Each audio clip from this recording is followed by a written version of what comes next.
Matthew Boling is a world champion in the mixed 4x400 meter relay, which isn't that surprising when you remember he was the fastest high school boy in the 100 and the 200 meter dash a few years ago. So going forward, in his first full season as a pro, he will have a tough decision to make. He'll have to choose whether to focus on the 400 meter dash, a race that he's really only consistently run in relay events, or his usual short sprints.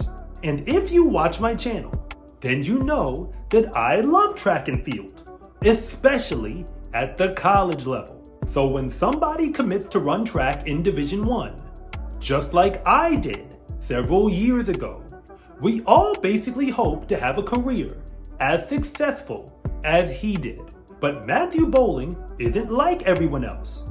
He was destined for greatness long before he got to college, and the Georgia Bulldogs track team figured that out for themselves, which is why he competed for them and not anyone else. I told you that when you comment on my videos, I actually tried to read them all, and somebody asked me to talk about the best colleges in the nation to run for, which got me thinking that it is a hard question to answer because there's so many variables to consider.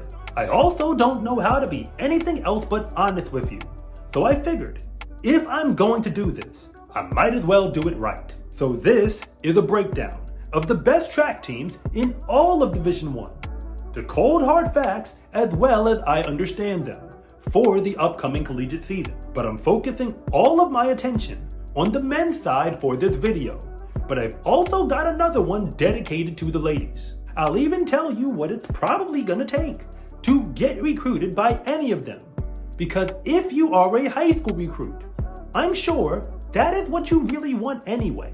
And if I'm gonna keep being honest, you're gonna notice something about this list, that the teams and the men who compete for them are incredibly familiar. And there's a reason for that. Because although Matthew Boling was destined for greatness before he ever put on a college uniform, he is not special. The top teams are only at the top because they have the top talent and the most amount of firepower and the most money to convince them to wear their uniforms. So although there are over 200 Division I track teams out there, it's really not a fair fight when all of the best athletes keep lining up wearing the same colors. And if anything that I say actually connect with you, it is always greatly appreciated if you would please like and subscribe. But if I don't, just let me know in the comment section because I try to read them all. First things first, the list of the top men's track teams in all of Division I is not something I just made up. I advise track and field recruits all the time, and when I do it, I gather as much information as possible about the more than 1,000 college track teams that exist to help them make a decision. I know you don't care about all the work involved to make sense of all of it, so I won't bore you. But I took all of that data and evaluated it against team performances from 2019 through to 2023. That was for both indoor and outdoor track and field, as well as cross country. I ran the numbers for a bunch of teams to make sure I didn't miss out on anything. But to be clear, 7 teams really stand out as clearly the most talented. My apologies to everyone else, but here are the best teams in order from 7 all the way down to 1. In the number 7 spot is the Stanford Cardinal, and they have a very complete track and field team. They contest a whole bunch of events at the national level and have been knocking on the door of becoming national champions. Udodi Onwuzurike is the NCAA champion in the 200 meter dash from 2023, which proves they can sprint with the best. While Kai Robinson led their distance program, winning the NCAA 5K and 10K, in addition to leading their cross-country team to another top 10 finish. Stanford isn't just smarter than you, they're also faster. So if they are recruiting you, you have to be pretty legit, both in the classroom and on the track. But there is a tie for the number 5 spot, so I'm giving you both teams at the same time. It's the Texas Longhorns and the LSU Tigers. They're both now in the SEC Conference. Texas really hasn't had a superstar men's track athlete in the past few years, but they are a bunch of NCAA championship qualifiers assembled onto one roster. So even without a bunch of individual wins, all that talent tends to balance itself out. But LSU sprints and jumps with the best of them.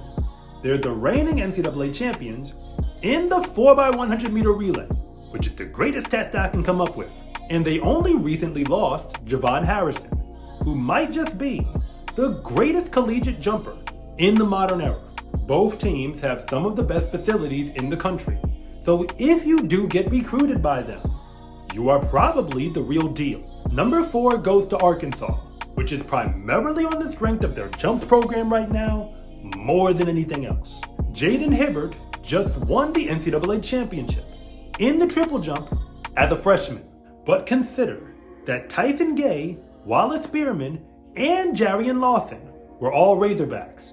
The first two are some of the most recognizable faces for Team USA, and the third is the first man to complete the Jesse Owens triple that I can remember since, well, Jesse Owens at the NCAA championships. But I've also got to say that if I redo this list in another year, Arkansas very well might be team number 1. And I tried to tell you earlier that Matthew Boling wasn't special. That's why the Georgia Bulldogs are number 3 on this list. He could have stayed home to run for the Texas Longhorns, but technically, the Georgia Bulldogs are even better, and he's an NCAA champion, indoors in the 200 meter dash, twice. But he ran in the 4x4 for Team USA when he wasn't even the best 400 runner on his college team. And Will Sumner just won the NCAA 800 meter as a freshman. Georgia has a habit now of signing the number 1 recruit in the nation in whatever event they choose to go after. But the number 2 spot belongs to the Texas Tech Red Raiders, because as quietly as it's kept, they are now the best men's track team in Texas.